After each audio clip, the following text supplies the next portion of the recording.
प्यारे बच्चों, YouTube के इस वीडियो में आज हम लोग जो है मैकेनिक्स के स्टैटिक पोर्शन के कॉमन कैटेनरी का कार्टेशियन इक्वेशन का डेरिवेशन पढ़ेंगे। तो पिछले वीडियो में हमने आप लोगों को intrinsic equation of common catenary बताया था, उसका derivation S equal to c tan psi. तो आज हम लोग बहुत ही इंपॉर्टेंट और बहुत ही आसान, इंट्रिंसिक इक्वेशन की तुलना में तो बहुत ही आसान है, केवल और केवल कैलकुलेशन है और कुछ नहीं। तो Cartesian equation of common catenary हम लोग देखते हैं। जैसे पहले कॉमन कैटेनरी हमने बना दिया, अगर ये आता है डेरिवेशन तो आप कॉमन कैटेनरी बनाना ही पड़ेगा इसमें। तो ये कॉमन कैटेनरी आपने इसमें पहले बना दिया, ये हो गया कॉमन कैटेनरी, क्योंकि थोड़ा सी इसकी जरूरत हमको पड़नी है। यहाँ पर आपकी वाई एक्सिस, ये पॉइंट आप सस्पेंशन मान लेते हैं ए बी है, और ये कैटेनरी का लोएस्ट पॉइंट कैपिटल सी है। ध्यान रहे यहां से यहां तक की जो डिस्टेंस होती है वो स्मॉल सी होती है, ये इतना है। तो अगर यही इतने के द्वारा हम देखें तो कम से कम हम लोग यहाँ पर ये कह सकते हैं Cartesian equation of common catenary, हम यहाँ पर ये कह सकते हैं कि वी नो दैट, ये लाइन हम जो वी नो दैट लिख रहे हैं ये पिछले डेरिवेशन से S equal to c tan psi, ये हो गया आपका इक्वेशन फर्स्ट।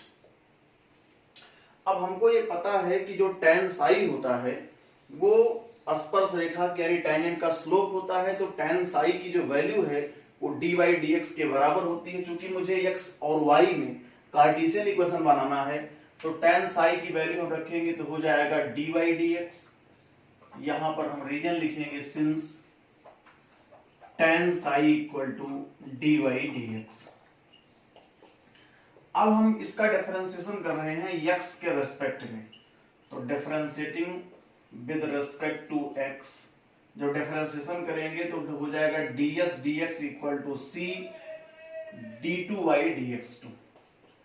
अब बीएससी फर्स्ट ईयर से टेंजेंट एंड नॉर्मल से आप जानते हो ds बाई dx की वैल्यू होती है under root 1 plus dy dx का होल स्क्वायर इक्वल टू हो गया c d2y dx2।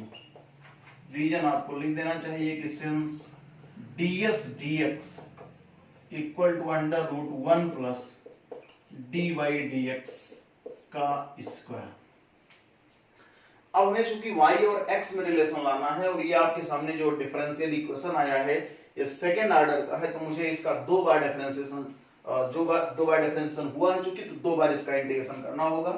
तो यहां से हम सबसे पहले d2y dx2 को डिवाइड कर दे रहे हैं under root 1 plus dy dx का स्क्वायर, और आपके पास केवल और केवल बचा 1 बाई c।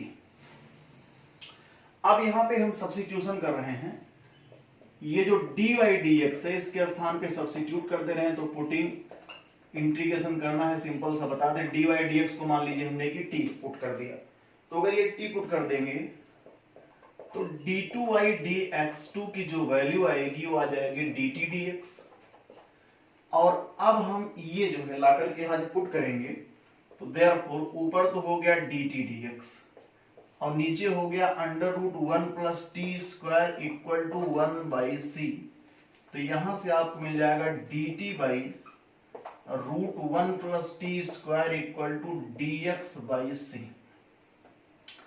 अब हम इसका इंटीग्रेशन जब करेंगे इंटीग्रेटिंग, तो देखिए इसका इंटीग्रेशन तो हो जाएगा log t plus under root 1 plus T square, और अगर आपको याद हो तो वो वैल्यू होती है साइन हाइपरबोलिक इनवर्स t की। तो आप डायरेक्ट इसको रख सकते हैं sine hyperbolic inverse t equal to x by C plus एक कांस्टेंट हमने मान लिया k। ये हो गया इक्वेशन सेकेंड। अभी इक्वेशन सेकंड अगले को मानते हैं t की वैल्यू रखने के बाद। तो यहां से हम चाहें तो r करके लिख सकते हैं साइन हाइपरबोलिक इनवर्स t की वैल्यू है dy dx इक्वल टू हो गया x by C plus k। तो कांस्टेंट k1 और k2 दो, चूंकि दो बार हमको करना है इसलिए हमने k1 यूज कर लिया। अब बात आती है कि इस k1 की वैल्यू कैसे निकलेगी। तो देखिए इस पूरे फिगर में जो एक पॉइंट है जिसका नाम है लोएस्ट पॉइंट या वर्टेक्स कहलाता है, उसकी कैरेक्टरिस्टिक आपको पता है। चूंकि ये पॉइंट y एक्सिस पर है, c डेप्थ पर है, तो इसका जो कोऑर्डिनेट हुआ वो 0c हुआ, क्योंकि y एक्सिस पर है तो x होगा नहीं, ये दूरी c है तो c हो गया। दूसरी बात, इस पर जो टेंजेंट होती है वो ऐसे होती है माने कि x एक्सिस के पैरेलल, अर्थात इसकी जो ग्रेडियंट हुई, इसका जो स्लोप हुआ टेंजेंट का वो शून्य हो गया। तो इस पॉइंट की कैरेक्टरिस्टिक हमको पता है, तो हम जो इनिशियल कंडीशन इस पर लगाएंगे वो इसी पॉइंट सी पर लगाएं, क्योंकि हमको सी के बारे में हम ए पर नहीं लगा सकते, क्योंकि हमको ये नहीं पता है यहां से यहां तक की डिस्टेंस कितनी है, लेकिन इसके बारे में सब कुछ पता है। तो आप कहेंगे at the lowest point capital C, इस पॉइंट कैपिटल सी पर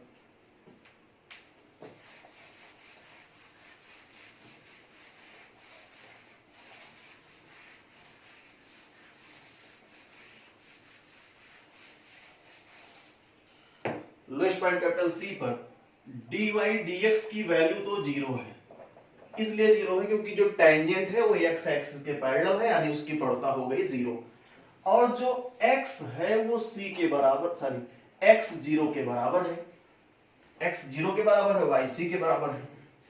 तो अब हम इक्वेशन 2 पर चलेंगे, तो जहां sign hyperbolic inverse dy dx है वहां पे 0, x के स्थान पे भी 0 और k1 साइन हाइपरबोलिक इनवर्स 0 0 होता है, इसका मतलब k1 की जो वैल्यू आई 0 आई। अब इस k1 को हम पुट कर देंगे इक्वेशन नंबर 2 में, जैसे ही पुट करेंगे तो हमको मिलेगा sine hyperbolic inverse d d x of y equal to x by c. यहां से आपको मिल जाएगा d y d x equal to sine hyperbolic x by c. तो हम डी वाई इक्वल टू पाएंगे sine hyperbolic x by c के साथ डी एक्स।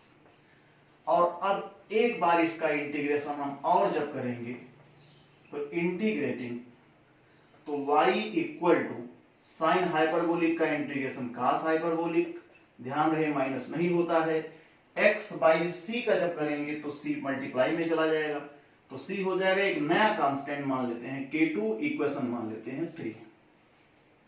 एक बार फिर से वही पॉइंट c पर मान लोएस्ट पॉइंट पर आएंगे,